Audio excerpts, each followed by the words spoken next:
Je suis fils d'agriculteur depuis 3 générations. J'ai monté cette exploitation en 1996 et je l'ai tenue pendant 15 ans.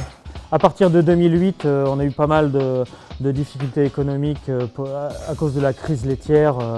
Et puis moi de mon côté, j'avais des difficultés familiales. Au bout de 15 ans, on en a marre des difficultés, donc on cherche des solutions. On n'est pas encore trop vieux, donc on espère aussi profiter de la vie. Alors tout ça confondu fait que j'ai recherché une solution pour transmettre l'exploitation. Donc j'ai trouvé Claudio qui a bien voulu racheter cette ferme, cet atelier. Moi c'est Claudio, d'origine du Pays-Bas. J'ai toujours voulu avoir des chèvres en France depuis tout petit. J'ai passé beaucoup d'été ici dans la Brenne, dans la région. J'ai travaillé pendant 1 an dans une ferme avec les chèvres, créé mon réseau. Après ça, j'ai fait un CS Caprin. Et là, je suis rentré en contact avec la Diary. On a fait la période d'installation qui est très agréable de discuter avec les autres jeunes de son projet. Et là, tu rencontres aussi les autres paysans du coin. Oui, j'ai été accompagné par Solidarité Paysan parce que la crise laitière a fait que moi et mon frère, donc dans le GAEC, on a été en difficulté et on a failli être en cessation de paiement.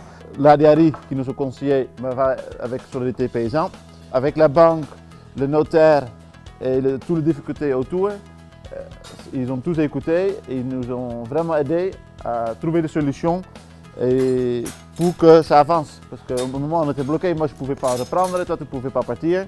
Et ce réseau-là, ça nous a vraiment permis de trouver des solutions, de trouver une issue pour la reprise. Ça a permis de rendre toute cette liquidation compréhensible et acceptable, et aussi d'un point de vue psychologique, de passer à autre chose. Notre installation, il y a un tuteur de la Diary qui m'a suivi. Et ça, en tant que jeune, ça permet de poser des questions très bêtes. Comment tu peux acheter des terres, comment ça marche avec un notaire. Là, pour moi, un tuteur était bien pour ça. Où tu vas acheter du matériel agricole, où tu vas acheter, quel matériel tu as besoin, quelle dimension. Le parrainage, c'est top. C'est un parrainage d'un plus qu'un an. Tu apprends de petit à petit, de prendre la ferme en main. Tu m'as montré comment faire du foin, comment nourrir les chèvres, le soigner. Vraiment conseillé de faire un parrainage avant de s'installer, si tu as la possibilité. Moi, j'avais de moins en moins de place et ça me convenait. Voilà, je laissais de plus en plus la place à Claudio et progressivement, il a pris sa place. Et sur la fin, c'est lui qui faisait tout et moi, je décidais plus rien. C'était très bien comme ça. Voilà. L'ancien paysan, il avait l'exploitation et tout ce qu'il faisait, il fait avec une raison. C'est bien de comprendre pourquoi il fait ça, cette raison-là. Et peut-être, après, tu peux l'adapter, changer un petit peu, mais il faut quand même, pas aller trop vite. Mais j'ai aussi un collage pour vraiment faire autre chose. Oui, c'est ça aussi. Ouais. Et ça, c'est aussi intéressant. Est-ce que je vais encore payer la banque pendant 15 ans? Oui. Ou est-ce que tu dis, bon, j'aime bien mon métier, mais c'est aussi peut-être le moment de faire autre chose. Quand on arrête l'activité d'exploitant agricole, on n'a rien du tout.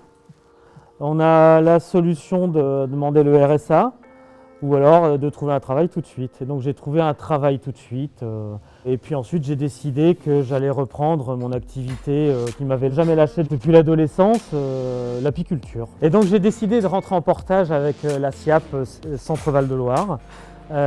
Pour reprendre une activité d'apiculture. La SIAP permet de recommencer doucement une activité, de tester aussi certaines choses, de commencer à avoir du revenu des ventes, d'investir dans l'outil de travail en achetant du matériel, puis en prenant en charge aussi tous les aspects administratifs. Donc c'est un accompagnement qui est assez précieux quand on démarre une activité.